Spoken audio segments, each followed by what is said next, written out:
raha iverina eto Madagasikara isika dia ny ohatra ny zavatra ataon'ireo mpikambana CST 3 no roahan'ny filoha-rajoelina andavanandro raha milamina ny fiainany tsy miraharaha ny fahoriam-bahoaka izy ireo.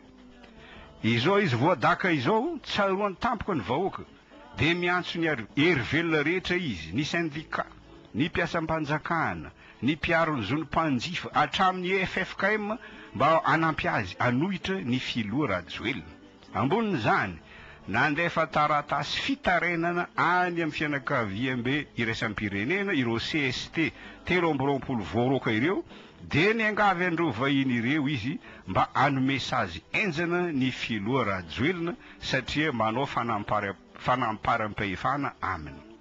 Okazava fa za tsy miaro ny filoha-rajoelina sy ny TGV fa izao tompoko ny tiako lazaina ny sary hita aty ivelany mikasika anareo mpanao politika dia ity: ianareo rehetra na pomba ny fitondrana na mpanohitra ny fitondrana dia olona tia tena daholo, olona tia vola, olona mivavaka amin'ny fianakaviam-be raisam-pirenena ary tsy miraharaha izay fahoriam-bahoaka.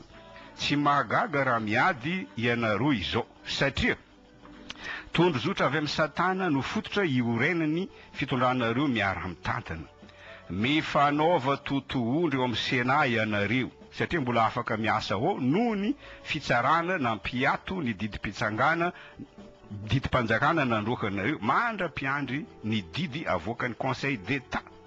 Mifamonoa ao ianareo fa aza miantso vahoaka hanampy anareo satria ny lalàny samy maka ho azy tsy mifampitsitsy noho ny hitondranareo an'ity firenena ity nandritry izay efa taona izay, la loi de la jungle.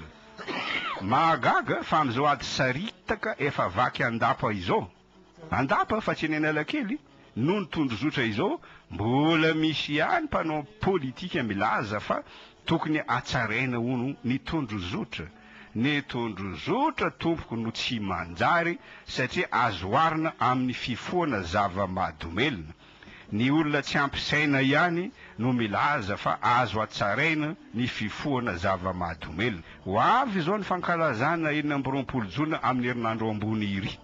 Raha izao adalàna sehonareo izao no jerena tahaka izao no fandaminana tokony ataony komity CTNO, Comité technique national d'organisation mpikarakara ny 20 jona. Fiara roa no hitondra ny manam-pahefana isafo ny andeha tafika. Komandikara ialoha lalana hitondra any Andriamatoa Leonidas Tezapsidisy amin'ny anarany Union Européenne sy Ramatoa Fatma Samoura amin'ny anarany firenena mikambana.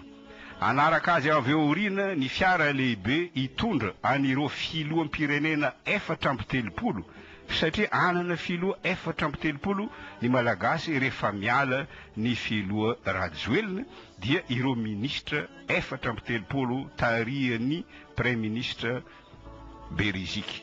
Eto Madagasikara ihany no ahitana samankon-draha tahaka izany.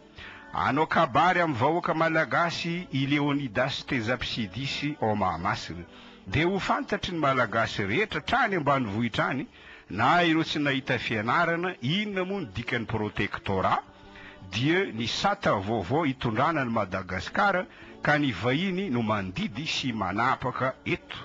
Ho fantatry ny malagasy rehetra koa hatrany ambanivohitra any inona moa ny dikany atao hoe direction collégiale rehefa mahita anireo filoham-pirenena 430 ireo izy manontrona any Leonidas Tezapsidisy. Manontany ianao inona ny vahaolana amin'izao ady saritaka izao. Tsy ho vaoliako izany fanontaniana izany androany.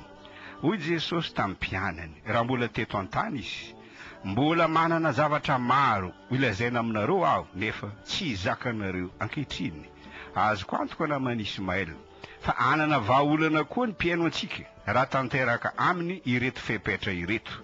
Mahay tsara ny soratra masina izy, mandray an' Jesosy ho tompony sy mpamonjiny izy dia mahazo ny fanahy masina satria amin'izay ary amin'izay ihany izy vao ahafantatra ny dikany zava-mitranga ankehitriny tsy eto Madagasikara ihany fa eran'izao ny tontolo izao.